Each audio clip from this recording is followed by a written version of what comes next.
Brothers, it's time for another horror film. Today, we're discussing a highly rated suspense film, Hide and Seek. The story begins with a girl named Emily, a very happy child. Her mother plays her favorite game, hide and seek, with her every night before bed. Every time her mother finds her, Emily bursts into laughter. After the game, her mother gives her favorite teddy bear to comfort her to sleep. Today, Emily notices something is off with her mother. When she asks, her mother just says something Emily thought was an emotional moment. Little did she know, it was her mother's final kiss. At Emily's request, her mother makes a funny face, says goodnight, and leaves, leaving the door ajar as Emily likes, so the light can come in and she can sleep peacefully. After settling Emily, her mother goes to the bedroom. Emily's father, David, a psychologist, also notices something is wrong with his wife. He asks if she has anything to say, but she replies, looking helpless, that some things are beyond therapy. It's unclear what happened between them. Later, she takes a bath, and the scene shifts to David waking up from a nightmare. The clock shows 2:06, but his wife is not in bed. He gets up to check, finds the bathroom door open, calls for her, but there's no response. When he opens the bathroom door, his world collapses. His wife has taken her own life in the bathtub. Emily is awakened by the cries, and seeing her mother's cold body, she is too shocked to cry, just standing there. Since her mother's death, Emily has been deeply affected, becoming withdrawn and spending entire days in a daze. Even at the children's psychiatric hospital, there's no improvement. Her father, with his psychological experience, decides to take Emily to the countryside for a change of environment, hoping to start anew. On the day of departure, Emily's teacher, Miss May, gives her a small gift, a music box that spins and dances. She tells Emily that if she's ever unhappy, she should open it and listen, and all her sadness will disappear. Emily, reluctant to part with her teacher, hugs her tightly. After a long journey, Emily and her father arrive at their rented country house. That evening, her father makes her favorite spaghetti and meatballs, but Emily can't eat. Her father tries to cheer her up by mimicking her mother's funny faces, but Emily isn't interested and goes upstairs to sleep. Later, her father gives her a notebook, telling her to write down her thoughts daily, so she can see how much she's changed over time.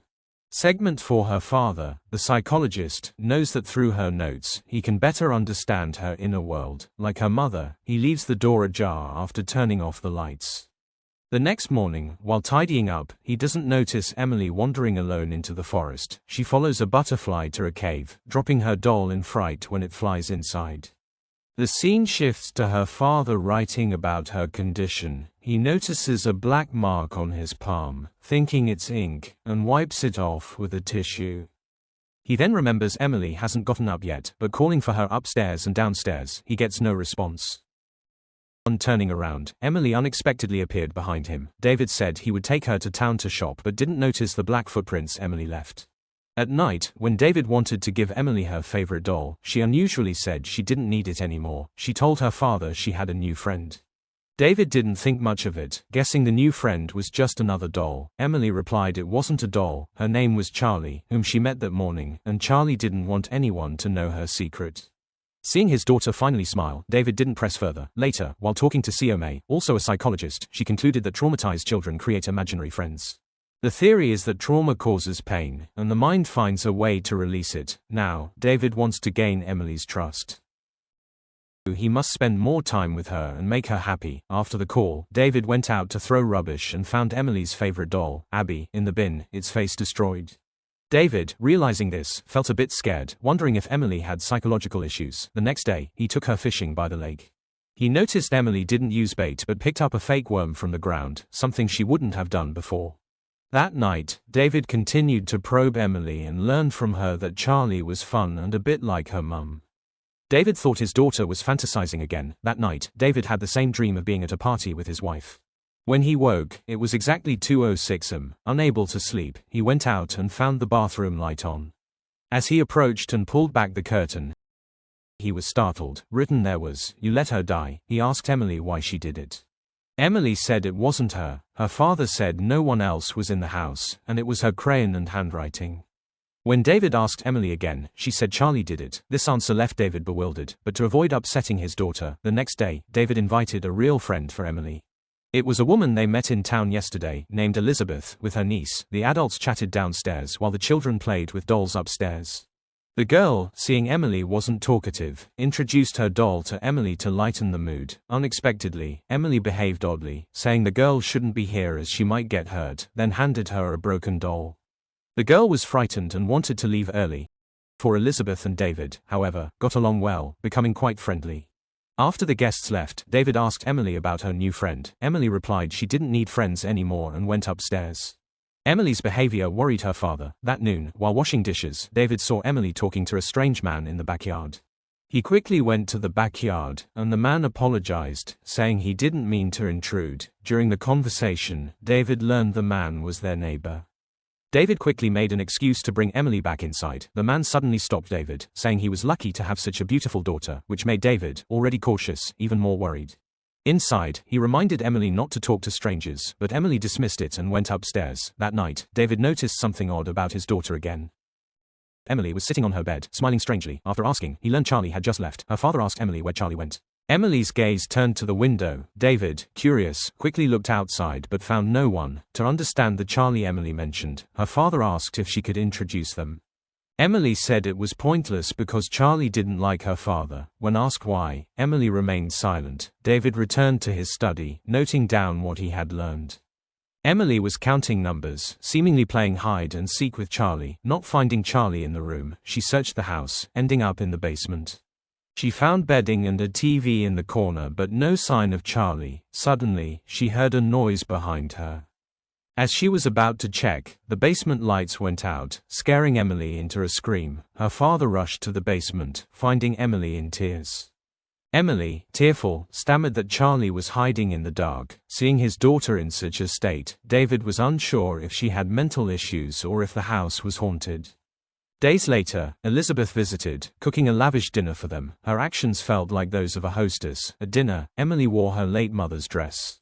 Her father ordered her to change, but Elizabeth persuaded him to let her wear it. It was Emily's first time speaking to Elizabeth, asking if her father had told her about her mother's death. Her father tried to interrupt, but Emily revealed her mother had committed suicide in the bathtub. To ease the tension, Elizabeth gave Emily a storybook, which Emily rudely threw on the floor. "Do you like her, Daddy? Do you like her, Daddy? Do you like her, Daddy? Do you like her, Daddy? Do you like her, Daddy?" An unpleasant conversation ruined the dinner. Emily was visibly angry, as her father had found a new love shortly after her mother's death. Late at night, her father had the same recurring dream, with the scene extending each time. Waking up, it was still 2:06 a.m. He had a bad feeling, opened the bathroom door, and saw the words, "Look at what you've done," written. In the bathtub, he found their pet cat. Shocked, he was about to confront his daughter when he saw, "Charlie did it, you do believe me? Don't you, Daddy? Why are you looking at me like that?"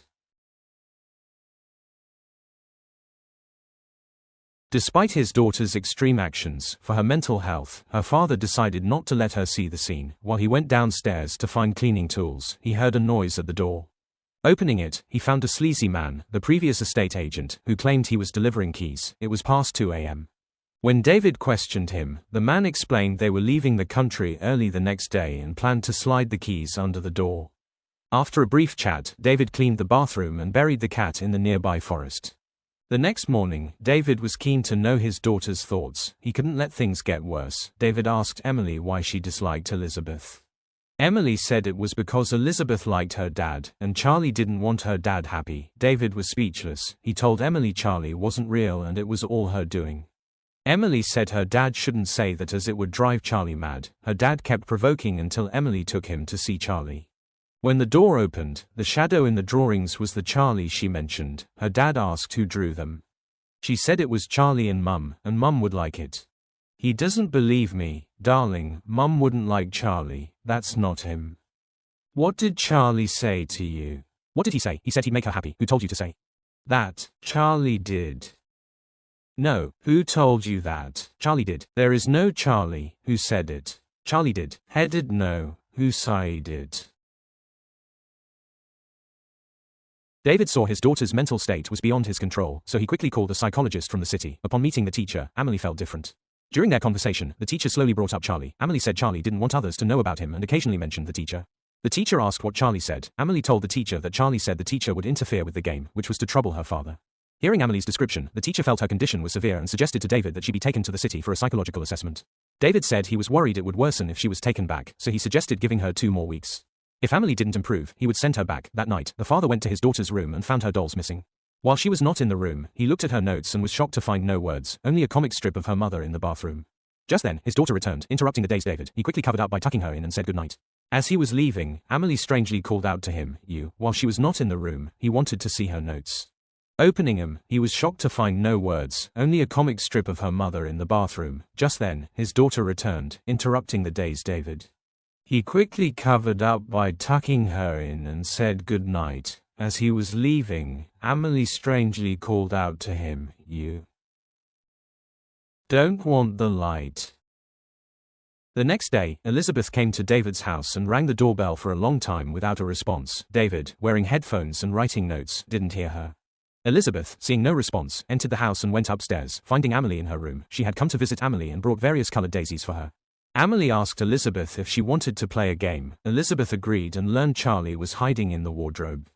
When she opened it, she was so frightened that she stumbled and fell out of the window. The scene shifted to David waking up from a dream, realizing he had fallen asleep in the study. He went upstairs to check on his daughter and found Emily drawing a scene of a woman being pushed. The window glass was gone. Outside the window, the ground was covered with glass shards. Father asked Emily what happened, but she remained silent. Soon after, the police came and said they found Elizabeth's car crashed by the roadside, but Elizabeth was nowhere to be found. After investigating, the police learned Elizabeth had come to David's place. David explained he was in the study all day and hadn't seen Elizabeth. Then the police called Emily downstairs to ask her, but she also denied seeing Elizabeth. With no evidence, the police left. After seeing him off, David hurried upstairs, suspecting Emily was hiding something. He found Emily crying, holding a clock, indicating it was 2:06. Father rushed to the bathroom and found the words, "You can see now," written on the shower curtain. Pulling it back, he discovered Elizabeth's body in the bathtub. David was on the verge of collapse. The situation escalated, and now it involved a death. Father, nearly breaking down, asked Emily where Charlie was and if she was involved. Emily, crying, said Charlie forced her to help but wouldn't say where Charlie was hiding. To protect his daughter from Charlie, David locked Emily in a room and went to the study to think about what to do next. Meanwhile, Emily tried to unlock the door with a hairpin, and the door suddenly opened by itself, with the key still in it. Emily quickly went downstairs to call her teacher, saying she didn't want to play with Charlie anymore and that her father couldn't save her. Just then, she heard a noise outside. Father, having thought of a plan, went to the bathroom with tools, but strangely, the body had vanished. Emily told her father that Charlie had just left, and the disappearance of the body was surely Charlie's doing, so, father, with a flashlight, went outside. Outside, he was nearly frantic, wanting to find the culprit. Suddenly, the neighbor appeared behind him. At this critical moment, the neighbor's presence made David suspicious again. However, the neighbor's words were significant. He had just seen David with a shovel coming out of the woods and now saw him with a knife. The neighbor expressed concern for Emily's safety and insisted on seeing her. David, unsure of the neighbor's intentions, accidentally cut the neighbor in his agitation and ran back home. The neighbor followed, but David managed to lock him outside. He instructed Emily not to come downstairs and checked from the window. After ensuring the neighbor was gone, he relaxed. Emily then hid in her father's arms, pleading not to see Charlie again. David comforted his daughter, now believing in Charlie's existence. However, he suddenly noticed something odd about the study door. Upon entering, he saw the desk and books in boxes, never opened. The headphones he often wore were still in their packaging, and the notes he had taken were all blank. His memories surged back like a tidal wave, revealing the truth. At a party, David had witnessed his wife cheating with another man. Unable to accept it, he smothered her with a pillow while she slept, staging her suicide in the bathtub. When Elizabeth was scared out of the window, she scratched Charlie's arm. Looking at his own arm scars, David realized he was Charlie, the alter ego his daughter spoke of. After killing his wife, David developed a split personality, being David when normal. Another personality is Charlie. Emily used to play games with Charlie, just as a prank or to annoy her dad occasionally. But as things escalated, her dad's second personality, Charlie, caused a death, which truly frightened Emily. She never wants to see Charlie again. Emily approached her father, who said, "Daddy's gone now." This confirmed it was Charlie speaking. Then there was a knock at the door. The police had been alerted by neighbors. With no response from inside, the officer entered, went upstairs, and found Emily hiding by the bed. The officer asked where her father was, and Emily, while crying and drawing, said something strange. As soon as she finished, the lights went out. The officer turned on his torch and found Emily had disappeared. Her words had unnerved the officer. The officer, on edge, went downstairs and suddenly heard David calling his name. But there was no one there. Suddenly, the basement door opened. As the officer turned the power back on, Charlie appeared behind him. Emily watched as Charlie dragged the officer into the basement. Seeing Charlie out of control, Emily decided not to be his accomplice anymore. While Charlie was in the basement, she tried to lock him in by finding a screwdriver on the shelf. Just as she was about to secure the door, Charlie was already outside. Seeing Emily's actions, Charlie was hurt and decided to harm her. Finally, Charlie covered his eyes and started counting for hide and seek. Emily quickly ran upstairs. Meanwhile, her psychologist received her call and rushed over. He entered and found the tools used for the crime. Following the clues, he headed to the basement. Unaware he was falling into Charlie's trap, Charlie pushed Xiaomei down. She stumbled and, upon touching the officer's body, jumped in fright. She grabbed the officer's gun for self-defense, but the officer, still breathing, suddenly grabbed her, startling her. Meanwhile, Charlie was upstairs searching for Emily. Emily, unnoticed, ran to her room, locked the door from inside, and cleverly removed the key. Just before Charlie arrived, she locked the door. Charlie began kicking the door violently. In a panic, Emily tried to open the window, but it was too heavy. Just as Charlie broke in, Emily luckily escaped through the broken window and ran into the forest. The first thing he thought of was the cave. Meanwhile, Xiaomei finally emerged from the basement and heard the cries from the forest by the window, so she rushed over. The camera then cuts to Charlie, who has already arrived at the cave. He turns on his flashlight, and Emily, hiding inside, dares not make a sound. He knows his father has become a killer. Charlie then finds Emily's music box, opens it, and slides it into the cave.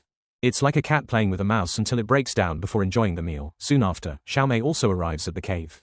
Charlie suddenly turns on the flashlight, startling Xiaomei. Seeing the gun in Xiaomei's hand, Charlie starts to play the emotional card, claiming he is David and that the one who is ill is not his daughter but himself. As Xiaomei lets her guard down, Charlie swiftly knocks the gun out of her hand. Just as she was about to harm Xiaomei, Emily called out to her father in agitation, pleading with him not to hurt Xiaomei because the teacher is her friend. Hearing Emily's heartfelt plea, Charlie couldn't accept it. Believing he was Emily's only friend, Charlie then slowly approached Emily, and when he was just a step away, Xiaomei crucially stepped in front of Emily, telling her to close her eyes and without hesitation, shot Charlie. Thus, the tragedy came to an end. At the story's conclusion, Emily is adopted by Xiaomei and moves to the city. Under Xiaomei's careful care, Emily's mental state gradually improves. But when the camera pans to a picture Emily drew with the teacher, the truth is shocking. Emily's body has two heads.